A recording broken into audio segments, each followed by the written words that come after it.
오늘은 사업자 대출의 정석에 대해서 알려드리도록 하겠습니다. 사실 이 내용을 잘 모르기 때문에 사업을 17번이나 한, 이렇게 보면 제가 봤던 대표님들 중에서 제가 총 사업자 등록 내역을 봤을 때 가장 사업 이력이 많았던 데거든요. 그런 대표님조차도 이 내용을 잘 몰랐기 때문에 진짜 뭐 브로커, 그냥 단순히 수수료를 많이 받는 브로커 말고요, 정말 그 보이스피싱 그런 브로커 분들한테, 그 범한테 당해서 전과가 있으시고요. 그리고 한 그 전자제품 제조업 대표님은요, 정말 회사가 잘 되다가 사업이 힘들어지잖아요. 그러니까 은행에서 대출이 안 되기 시작하면서 자금이 아예 안 돌게 되면서 사업이 급격히 어려워졌어요. 근데 그분도 사실 이 내용을 모르고 있었죠. 그냥 은행만 믿고 의지하고 있었던 거죠. 그래서 결국 그렇게 안 좋아졌던 대표님이 계시고요. 근데 반대로 이런 내용을 잘 몰라도 사실 어떻게 보면 사업자 대출을 위한 빌드업을 잘 해서 신용보증기금의 마이너스 통장이 따로 있거든요. 그걸로 뭐 16억도 받고, 그리고 중소벤처기업진흥공단과 은행 통해서 또 5억을 3억과 2억씩 해서 각각 받고, 그렇게 빌드업을 잘한 대표님이 계시고요. 또 한 대표님은 사실 저를 만나기 전까지는 대출 자체가 필요가 없다고 생각을 하셨어요. 하지만 결국 사업이라는 거는 기회비용이라는 것이 있고, 그리고 사업이 더 커지기 위한 투자를 위한 금액도 필요하고, 그러면서 유지비용도 필요하다 보니까 대출이 필요 없을 수가 없고, 그리고 특히 예비비용 여유 자금이 있어야 된다는 사실을 더 알게 되시고 나서, 그분 같은 경우에도 뭐 중소벤처기업진흥공단에서 3억, 소상공인정책자금에서 1억, 그리고 이제 신용보증기금 마이너스 통장으로 5억의 여유를 확보해 뒀죠. 사실 그런 경우에는 되게 빌드업을 잘 하신 케이스죠. 그래서 이렇게 결국 아무리 사업의 경험이 많고 오랫동안 해왔고 뭐 대기업의 밴드 업체고 막 그렇게 해도요, 사실 이 내용을 모르잖아요. 그러면요, 사실 일반 소상공인 대표님들보다 훨씬 대출에 대해서 잘 모르고 불이익이 많을 수가 있습니다. 그래서 그러면 어떤 식으로 사업자 대출의 정석이 있고, 어떻게 사업자 대출을 잘 알고 있어야 우리가 흔히 말해서 브로커한테도 당하지도 않고 우리 기업이 위기에 처하기 전에 아니면 우리가 위기 상황에서도 잘 극복을 할 수 있는지를 알려드리도록 하겠습니다. 일단 가장 중요한 건요, 사업은 체력 전이고요.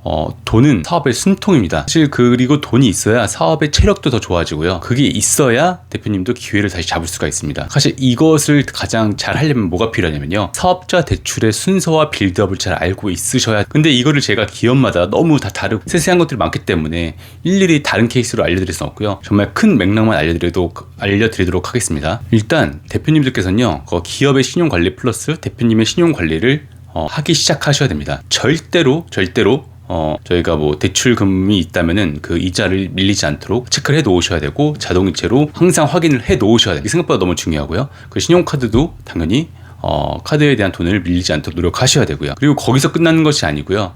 기업에서 이제 그게 있다면요, 우리가 주거래 은행 정할 때요, 그냥 가까운 곳을 정하는 것도 좋지만, 사실 그 은행에서 그 기업 여신을 담당하는 분들이 따로 있잖아요. 그분들이 얼마나 일을 잘하고 적극성 있게 진행하고 있는지를 대표님들께서는 적어도 판단하고 계셔야 됩니다. 만약에 내가 A라는 은행 가서 안 되면은 B라는 은행 가서도 한번 비교를 해보셔야 돼요. 그리고 그들하고 어떻게 보면 관계를 해가면서 적어도 경험이 얼마큼은 있는 그 담당자들하고 관계를 하시면서, 그를 통해서 어떻게 보면 기업 통장도 만들고, 그리고 이제 그 한마디로 거래를 트고 하면서 어떻게 보면 친해지면서 최소 그 어떻게 보면 대출에 적극적이거나 알고 있는 사람이 있는 은행과 거래를 시작하셔야 되고요. 그 관계를 지속하셔야 됩니다. 왜냐면 그거가 아닌 것과 긴 거의 차이가 너무나 크기 때문에 이래 보면 너무나 천지 차이. 그리고 그 다음으로 또 알아두셔야 될 게, 정책금융기관들 중에서 우리 회사가 가능한 정책금융기관은 다 리스트업을 해 놓으셔야 돼요. 그래서 우리 기업이 어디를 갈 수 있고 어떤 자금의 대상이 될지를 이건 알아두셔야 됩니다. 뭐 제 유튜브 내용도 많이 있고요. 그게 아니더라도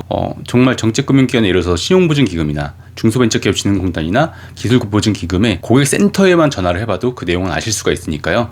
우리 기업이 어디에 맞는지를 먼저, 어느 기관에 맞는지, 어느 금융기관에 맞는지를 꼭 알아놓으시고 리스트업을 해 놓으셔야 되고요.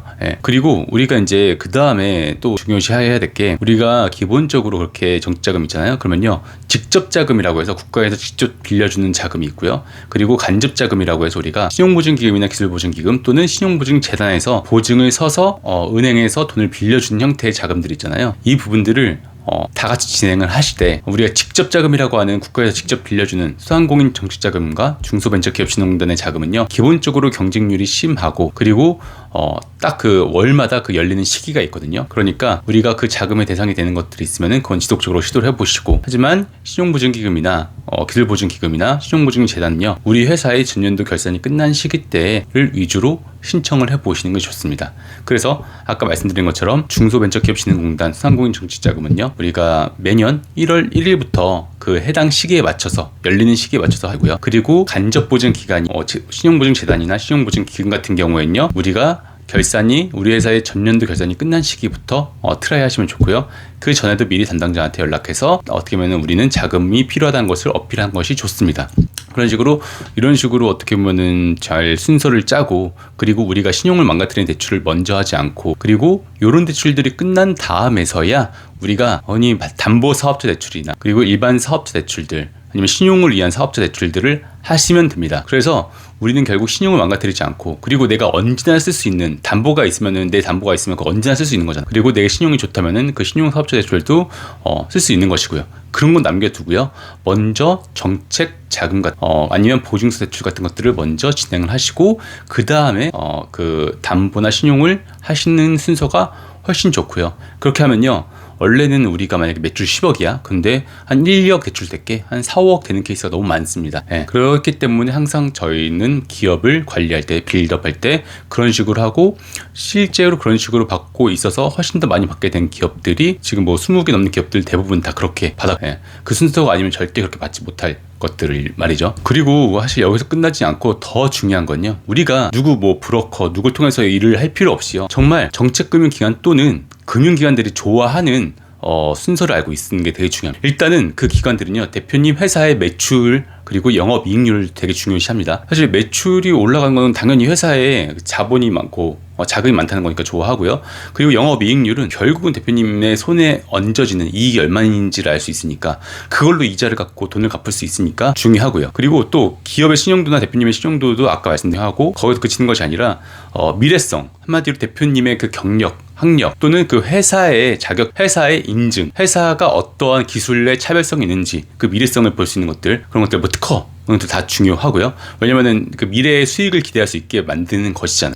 그리고 또 그 이후로 중요한 게 흐름, 회사의 매출이 떨어지고 있는 흐름이냐 성장하는 흐름이냐, 그 흐름을 만드는 게 너무 중요합니다. 그래서 어떻게 보면 흐름이 안 좋을 때 대출을 한다기보다는 흐름이 좋을 때 대출을 하시는 게 훨씬 더 많은 금액을 확보할 수 있는 것이고, 그러니까 우리가 안 좋을 때 대출을 찾지 마시고 좋을 때 미리 여유 자금으로 대출을 준비하시는 게 좋다고 말씀을 드리는 것이고, 그리고 사실 위에서 말씀드린 거 말고도 사실 우리가 수출 실적을 우리가 준비한다든지, 아니면은 저희가 메인 비즈, 이노비즈를 통해서 차별성을 만든다든지 하는 것들은 우리가 매출은 어떻게 손을 건들 수가 없어도 미리 준비할 수 있는 것들이니까, 그렇게 금융기관들에서 좋아할 것들을 준비를 해 놓으셔야 되고요. 또 거기서 그치는 것이 아니라 이게 생각보다 중요한 건데요, 금융기관들은요, 대표님들이 얼마큼 저축을 해놓고 있는지, 그리고 얼마나 자산이 있는지를 생각보다 되게 중요하게 생각을 합니다. 똑같은 매출과 아니면 심지어 매출이 더 크더라도 그만큼 회사가 저축을 하는, 흔히 말해서 이익 잉여금을 남길 수 있는 회사인지, 그거를 지속하고 있는 회사인지, 그리고 그 돈을 막 쓰는 것이 아니라 잘 모으는 회사인지를 보고요.